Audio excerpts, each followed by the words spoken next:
Joining us now is Florida Congressman Byron Donalds. And Congressman, it's always great to have you with us.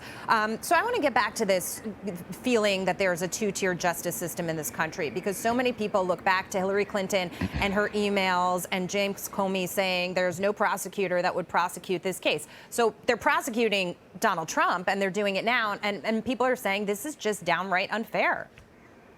Well, it's not even a feeling. There is a two-tier justice system. That's exactly what's happened. Listen, I've read the Durham report. I've read this FBI 1023 form about Hunter Biden and Joe Biden. And now you're seeing this documents case. I've had a chance to look at this indictment. And it is crystal clear to me that if you're a Republican who basically stands tough against a radical left agenda, they're going to do everything they can to take you out. That's really what this is about. Hillary Clinton destroyed emails that were subpoenaed by Congress. She destroyed them.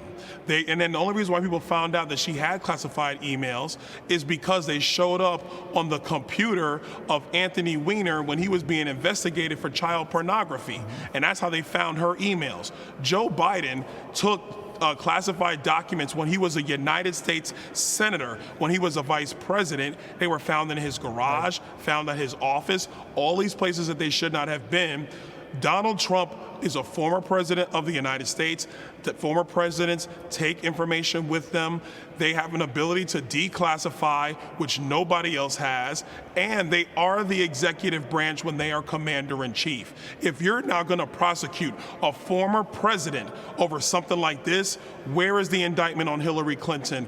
Where is the special counsel on Joe Biden? Because that special counsel seems to be taking his time, while Jack Smith has gone as a man berserk. Well, that's the point. If we're going to have a conversation about documents, fine. Let's have it for every single person to whom it applies, including our current president.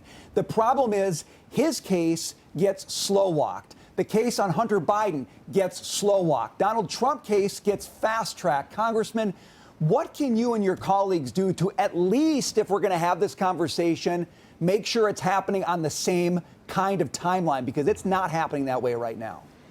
Well, look, the first thing is, in terms of the Oversight Committee, all we can do is continue to investigate and release information to the public. If other news stations choose not to cover it simply because it doesn't support their agenda and their narrative, there's not much we can do about that, but we will put that information out. We're actually moving through the appropriations process in Washington, D.C. That's going to start. And if you have elements of the Department of Justice and the FBI who believe that there is only one set of laws for Republicans and not a set of laws for other people, then yeah, we're going to have something to say about that when it's time to appropriate budgets. Last thing is, this is at the end of the day belongs in the hands of the American people. We got to have a country where the rule of law is consistent across the board, not these political shakedowns, not political prosecutions, because that is the thing that will end our country faster than anything else.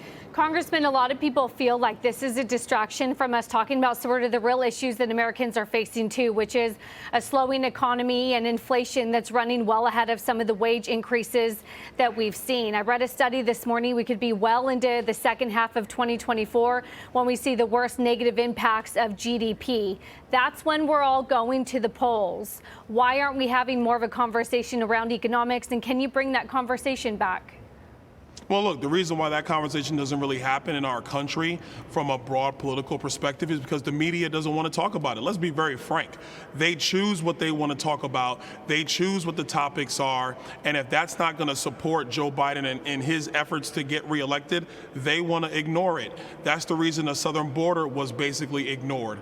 That's the reason why nobody ever talked about the fact that Vladimir Putin was amassing troops on the border of Ukraine for 6 months before the Ukrainian invasion.